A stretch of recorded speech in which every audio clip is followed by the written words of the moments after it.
আমি কৌশিক, আপনারা দেখছেন এমএন নিউজ বাংলা।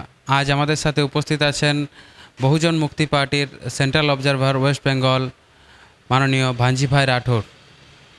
तो बहुत बहुत स्वागत है सर आपको एमएन न्यूज़ बांग्ला पर, और समय देने के लिए बहुत बहुत धन्यवाद। अभी बंगाल में चुनाव है, तो बंगाल का राजनीति क्या मुद्दों से भटक रहा है? धन्यवाद कौशिक जी। बंगाल के चुनाव की राजनीति, अब चुनाव की राजनीति कम है, लेकिन बंगाल की राजनीति को वाम मोर्चा की सरकार में हिंसा की राजनीति थी। अब हिंसा की राजनीति के बाद यहाँ जो अभी राजनीति हो रही है वो सांप्रदायिक ताक़त के माध्यम से भारतीय जनता पार्टी कराना चाहती है। ये बंगाल की राजनीति जो लोगों की सोच है, लोग ये सोचते हैं, लोग की अपेक्षा है कि बंगाल के लोगों का विकास होना चाहिए। बंगाल के युवा लोग चाहते हैं कि उसको नौकरी मिलनी चाहिए। बंगाल के युवा चाहते हैं कि उसको बेरोजगारी मिलनी चाहिए। बंगाल के किसान चाहते हैं कि उसको उचित मूल्य मिलना चाहिए। बंगाल के मजदूर चाहते हैं कि उसको रोजगारी मिलनी चाहिए। ये सभी समस्याओं को कोई भी मुद्दा उठा के नहीं लेते हैं, क्योंकि आज महंगाई बढ़ रही है, महंगाई का कोई मुद्दा नहीं उठा रहे। चाहे टीएमसी बोलो, चाहे वाम मोर्चा बोलो, चाहे कांग्रेस बोलो, कोई भी मुद्दे की राजनीति नहीं करती है। यहाँ जो राजनीति हो रही है एकदम गलत टाइप की राजनीति हो रही है। जी, और क्या अभी आपकी पार्टी यानी कि बहुजन मुक्ति पार्टी बंगाल के लोगों के बारे में कुछ अच्छा कर रहे हैं? कुछ क्या सोच रहे हैं आपकी पार्टी बंगाल के जनता के बारे में? बंगाल की राजनीति के संदर्भ में बंगाल जैसे कि अनुसूचित जाति शेड्यूल कास्ट की 22% जनसंख्या है और शेड्यूल कास्ट की 68 एज ए रिजर्व सीट है, लेकिन अक्सर देखा जाए तो कम से कम 75 से 70 के बीच में एज ए शेड्यूल कास्ट की पॉपुलेशन है जहां वो वोट प्रभावित कर सकते हैं।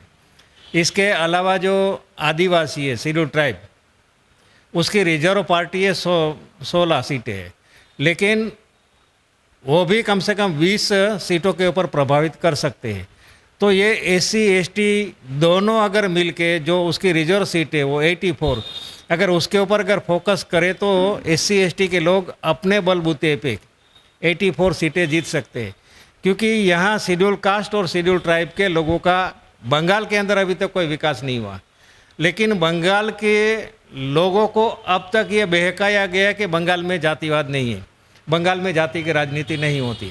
लेकिन वास्तविकता अलग है, क्योंकि जब से देश आज़ाद हुआ स्वाधीनता के बाद बंगाल में कम से कम 70 साल तक बंगाल के अंदर सिर्फ 2 ही जाति के लोग सीएम बने हैं। तो ये 2 जाति के सीएम बना, इसका मतलब बंगाल में जातिवाद है। तो बंगाल में जातिवाद के तौर पे 2 जातियों का ही विकास हुआ है, बाकी एससी एसटी ओबीसी और मुस्लिम समाज के लोगों का विकास यहाँ बंगाल में नहीं हुआ है। तो उनके विकास के लिए हमारी पार्टी की ओर से हम बंगाल की जनता को बताना चाहते, बंगाल के लोगों को बताना चाहते कि जो शेड्यूल कास्ट की जो 68 सीटें हैं, अगर शेड्यूल कास्ट के लोग, जिसमें 5 मेजर जातियाँ शेड्यूल कास्ट की बंगाल के अंदर, इसमें नंबर 1 है नमो शूद्रा, नंबर 2 है राजवंशी, नंबर 3 है पोंड्रो, नंबर 4 है बावरी और नंबर 5 है बाददी। ये 5 जो जाति समूह है, 5 जाति समूह का बहुत बड़ा होल्ट है, बहुत बड़ा उसकी ताकत है। लेकिन ये 5 जाति आपस में एक नहीं होने दिया आज तक, क्योंकि ये जातियों को आपस में लड़ाया झगड़ाया, और रिजर्वेशन के माध्यम से जो उसको बेनिफिट मिलना चाहिए वो बेनिफिट भी नहीं देती है। और इसी की वजह से शेड्यूल कास्ट की जो 5 मेजर जातियाँ है, उसकी जो 68 सीटें वो विभाजित हो जाती है। विभाजित होने से शेड्यूल कास्ट की राजनीतिक तौर पे आज तक उसके जो भी कैंडिडेट चुन के जाते, चाहे मिनिस्टर बनते, चाहे एमएलए बनते, चाहे एमपी बनते, लेकिन शेड्यूल कास्ट के लोगों को जब मैंने फील्ड में जाके जब 5 जाति समूह का हम लोगों ने कार्यक्रम लिया, सम्मेलन लिया, उससे चर्चा की, तो चर्चा से एक ही मुद्दा आया कि हमारी जाति का विकास नहीं होता है। बावरी जाति के लोग बोलते हैं हमारी जाति का विकास नहीं होता है, बागदी जाति लोग बोलते हैं हमारा जाति का विकास नहीं होता है, पोंड्रो जाति के लोग बोलते हैं हमारी जाति का विकास नहीं होता है, नमो शूद्र के लोग बोलते हैं हमारी जाति का विकास नहीं। तो ये 5 जातीय समूह का जो 68 सीटों के ऊपर उसका प्रभाव है। ये 68 सीट प्रभावित होने के बावजूद भी अगर ये ऐसा बोलते हैं कि हमारा विकास नहीं होता है, तो इसका कारण क्या है? उसका कारण बंगाल में ये है कि ये पांचों जाति समूह के लोग अलग अलग पार्टियों में विभाजित होने से उसकी जो वोट वो डिवाइड हो जाती है, और डिवाइड होने से पांच जाति समूह के जो कैंडिडेट चुन के जाते हैं वो जाति से तो चुन के जाते हैं, एज ए शेड्यूल कास्ट के नाम पे चुन के जाते हैं, लेकिन शेड्यूल कास्ट का जो विकास होना चाहिए वो शेड्यूल कास्ट का विकास नहीं होता है, क्योंकि शेड्यूल कास्ट अपने कास्ट बेज के आधार पे रिजर्व सीट से चुन के जाने के बावजूद भी वो अपनी जाति के विकास के लिए यहाँ कुछ नहीं कर सकते। इसका सबसे बड़ा कारण है कि एससी की जो 5 मेजर जाति है उसको डिवाइड कर दिया है, कोई वाम मोर्चा में है, कोई टीएमसी में है, कोई भाजपा में है, कोई कांग्रेस में है। ऐसे डिवीजन होने की वजह से उस जातियों का विकास नहीं होते। साथ साथ में शेड्यूल ट्राइब है जो आदिवासी है, उसकी 16 सीटें हैं, वो भी रिजर्व कैटेगरी की सीटें हैं, और 68 + 16 अगर हम करते हैं तो कम से कम 84 सीटें हैं। और ये 84 सीट वाले ये मांगते हैं कि हमारा विकास नहीं होता है। बंगाल के अंदर 294 सीटें टोटल है, और सरकार बनाने के लिए 148 सीटों की रिक्वायरमेंट है। अगर 294 में से अगर 84 सीटें अगर हम माइनस कर देते SC ST की, तो बाकी बचती है 210 सीटें, और 210 सीटों में कांग्रेस, टीएमसी, भाजपा ये सभी पार्टियां अगर लड़ेगी तो कोई पार्टी को मेजोरिटी मिल नहीं सकती, बहुमत हासिल नहीं कर सकती, कोई भी पार्टी बड़ी पार्टी नहीं हो सकती। तो ये 84 सीटें जो SC ST की है वो निर्णायक साबित हो सकती है बंगाल के अंदर, लेकिन ये कभी भी निर्णायक साबित नहीं होने दिया, क्योंकि इनका जो वोट है उस वोट को इस पार्टियों के माध्यम से विभाजित होता है। और जो भी पार्टी SC ST के लोगों को जो टिकट देती है तो टिकट देती है, इसका मतलब कि वो पार्टी उस कैंडिडेट को नॉमिनेट करता है, और जो नॉमिनेट करता है उसका अधिकार होता है कि उसको क्या देना चाहिए, क्या बोलना चाहिए, क्या नहीं बोलना चाहिए, क्योंकि नॉमिनेटेड कैंडिडेट उसको हमारे लोग SC ST के लोग उसको चुन के भेजते हैं, और SC ST के लोग बोलते हैं कि हमारा कैंडिडेट है। वास्तव में वो कैंडिडेट तो पार्टी का होता है, क्योंकि पार्टी उसको नॉमिनेट करती है। नॉमिनेट करने के वजह से वो पार्टी के इशारों पे वो काम करते हैं। इसकी वजह से इस जातियों का विकास नहीं हो रहा है, ना उनके बच्चों को रोजगारी मिल रही है, ना उसको नौकरियां मिल रही है, ना उसको कोई समस्या का समाधान हो रहा है। ये सभी रीज़न है कि बंगाल के शेड्यूल कास्ट और शेड्यूल ट्राइब के लोगों को अपनी 84 सीटों के ऊपर अपना वजूद निर्माण करना होगा, तो ही उनका भला हो सकता है, अन्यथा भला नहीं हो सकता है। ठीक है। तो सर अभी मुस्लिम वोटर के ऊपर फुरफुरा शरीफ या अब्बास सिद्दीकी का कैसा पकड़ है, और क्या अभी चुनाव में मुस्लिम वोट विभाजित हो सकता है? क्या राय है आपका? मैं जब ही नवंबर दिसंबर में बंगाल में मेरी जिम्मेवारी लेकर मैं आने के बाद मैंने ये पूरा रिसर्च किया कि बंगाल की लोगों की मानसिकता क्या है और जातियों का समीकरण क्या है। उस जातियों के समीकरण के आधार पे मैंने देखा तो 22% + 16%, ये जो 22 और 6 28% SC ST के लोग हैं, और 27% मुस्लिम की आबादी है।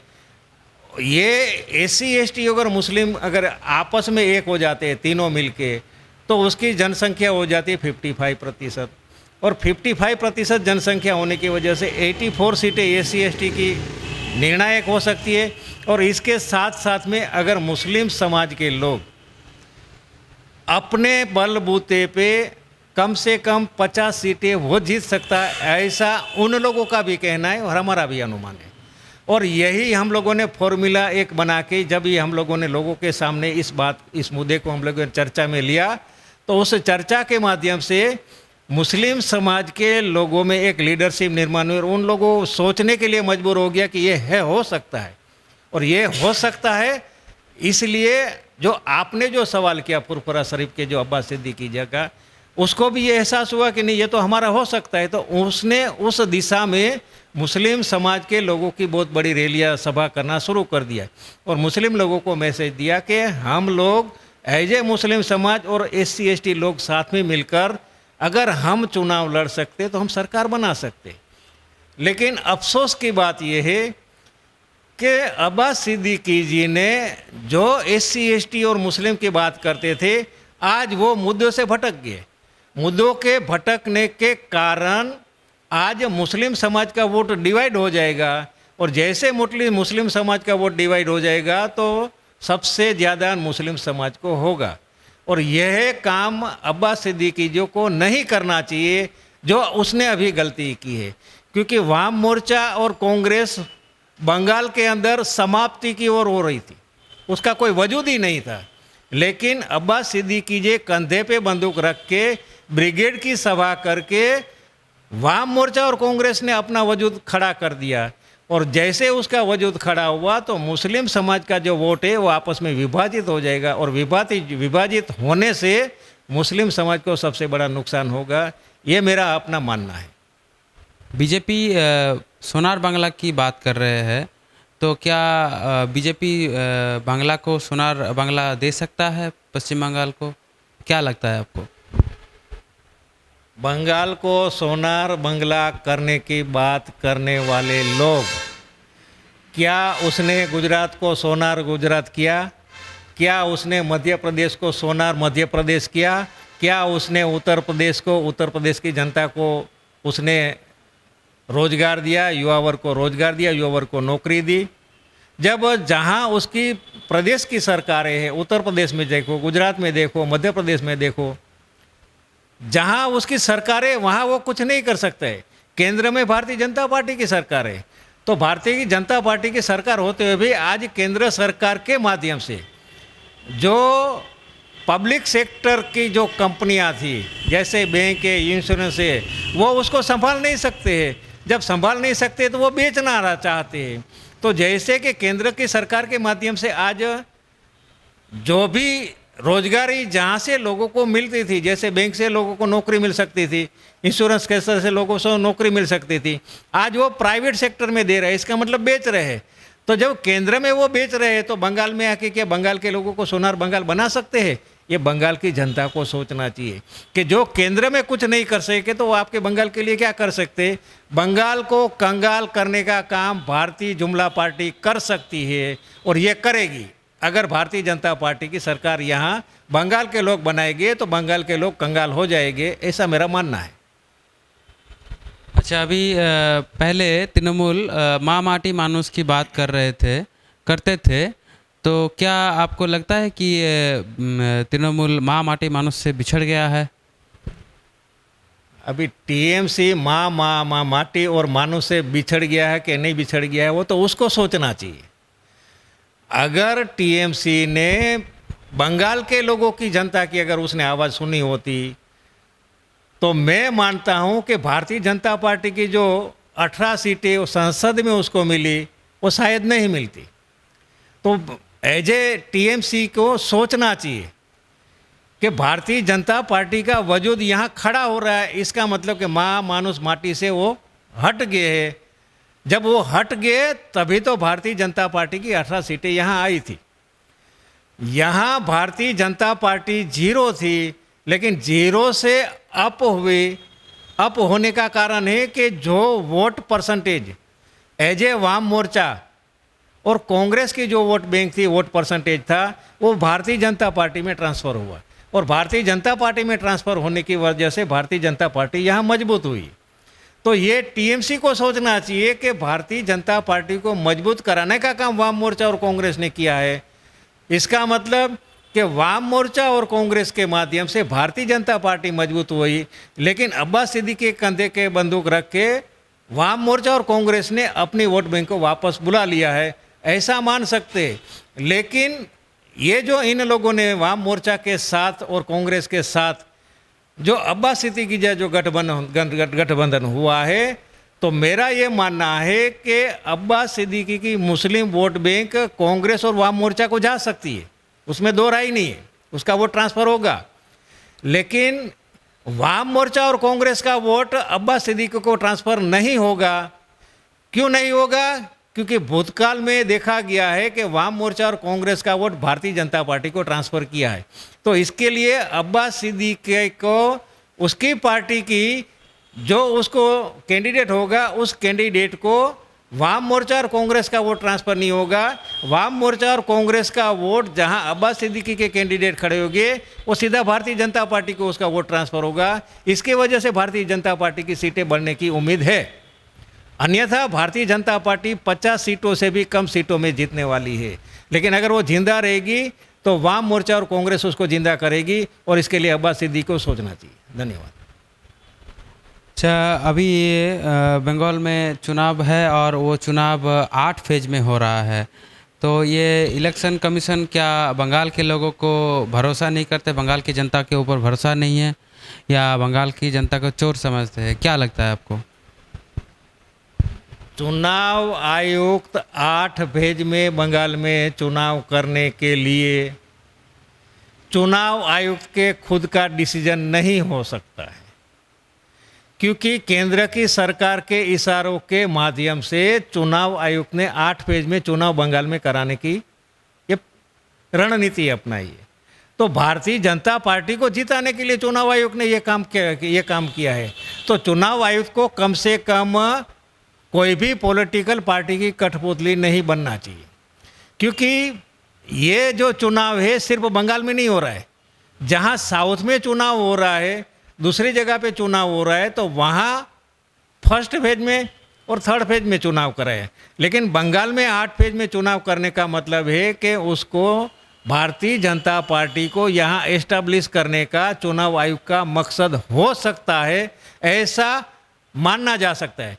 तो बंगाल की जनता को ये सोचना चाहिए कि बंगाल की जनता को चुनाव आयुक्त और भारतीय जनता पार्टी ने दोनों ने मिलके ये प्रचार किया कि बंगाल के लोग हिंसक है। इसका मतलब कि बंगाल के लोग क्या हिंसा करने वाले लोग हैं? ऐसा इन लोगों ने ब्लेम लगाया है, और ब्लेम लगा के बंगाल की जनता को उन लोगों ने ये सह दी है कि आप लोग अच्छे लोग नहीं हो। तो बंगाल की जनता को ये सोचना चाहिए कि आपको 8 फेज में चुनाव दे के आपके साथ धोखेबाजी की है, तो उस धोखेबाजी का आप लोगों को बदला लेना चाहिए और चुनाव आयोग को निष्पक्ष चुनाव कराना चाहिए। जैसे अभी फर्स्ट फेज में चुनाव शुरू हुआ तो हमारा जो कैंडिडेट पुरुलिया में थे और वहाँ 2-3 कैंडिडेट जो 2:45 बजे वहाँ अपना नॉमिनेशन फाइल करने के लिए गए, लेकिन वहाँ जाने के बाद 2:45 को एंट्री हो गई। एंट्री होने के बाद जब वो वहाँ रिटर्निंग ऑफिसर के उधर जा रहे तो उन लोगों ने बोला कि नहीं नहीं, अभी तो 3 बजे, अभी आपका हम नॉमिनेशन नहीं ले सकते। क्यों ऐसा वो कहा? क्योंकि हमारे उस कैंडिडेट ने हमको फ़ोन करके बताया कि वहाँ उस रिटर्निंग ऑफिसर के उस कार्यालय में कुछ भारतीय जनता पार्टी के बड़े लीडर बैठे थे, कुछ टीएमसी के भी लीडर बैठे थे। उनके इशारे पे इन लोगों ने जो कैंडिडेट नॉमिनेशन करना चाहते उसको नॉमिनेशन करने से भी ये रोक सकता है। तो ये चुनाव आयुक्त निष्पक्ष चुनाव करेंगे, ये नहीं कराएगा, ये एक बहुत बड़ी समस्या यहाँ निर्माण हो गई है। क्योंकि फर्स्ट फेज में ही उसने ये साबित कर दिया कि उसने भारतीय जनता पार्टी और टीएमसी के इशारे के माध्यम से जो कैंडिडेट चुनाव लड़ना चाहते हैं उसको रोकने का काम कर रही है। ऐसे 3 कैंडिडेट थे, 3 कैंडिडेट का उसने ऐसा किया है। हमारे लोगों ने वहाँ कंप्लेन की तो कंप्लेन के माध्यम से उसने कोई भी उसको जवाब नहीं दिया। तो हमारे लोगों ने सोशल मीडिया में वीडियो वायरल करके ये जनता को आह्वान किया है कि चुनाव आयुक्त और रिटर्निंग ऑफिसर वो वन साइड डिसीजन करते, हालांकि उसको जनता की आवाज़ को सुनना चाहिए, लोगों की तकलीफ देखना चाहिए। जो भी कैंडिडेट आता है टाइम के पहले आता है तो कम से कम उसका नॉमिनेशन फॉर्म तो लेना चाहिए। लेकिन 2:45 बजे जाने के बावजूद भी उन 3 कैंडिडेटों का नॉमिनेशन फॉर्म नहीं लेके ये चुनाव आयोग ने साबित कर दिया कि बंगाल में चुनाव निष्पक्ष नहीं होंगे। और बंगाल में चुनाव निष्पक्ष नहीं होगा, इसका मतलब कि ये भारतीय जनता पार्टी को चुनाव जिताने के लिए चुनाव आयोग ये खेल खेल रहा है, ये जो गलत है, ऐसा नहीं होना चाहिए। तो हम चुनाव आयोग को भी आगाह करना चाहते हैं कि आपको निष्पक्ष चुनाव कराने के लिए किसी भी पार्टी की उसको फेवर नहीं करनी चाहिए, ऐसी हम अपील करते हैं।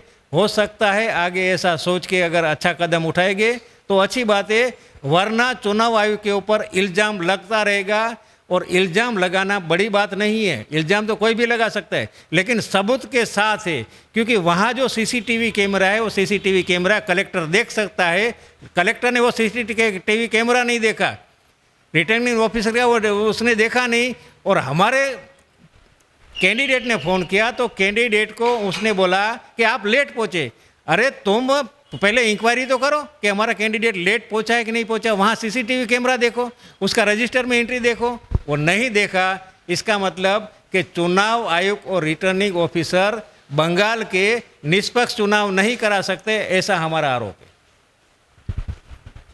अभी लास्ट सवाल सर, अभी मंडल कमीशन पास हुए बहुत दिन हो गए हैं, लेकिन बंगाल में अभी तक पूरी तरह मंडल कमीशन लागू नहीं हुआ है ओबीसी के ऊपर, बंगाल के ओबीसी के ऊपर। तो इस बारे में आप क्या कहना चाहेंगे?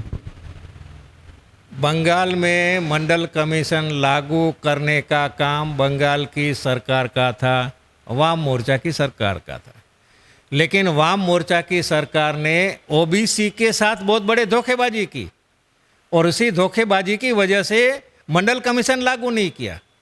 जैसे वाम मोर्चा ने धोखेबाजी ओबीसी के साथ की, वैसी धोखेबाजी टीएमसी भी उसके साथ की, क्योंकि टीएमसी ने भी लागू नहीं किया।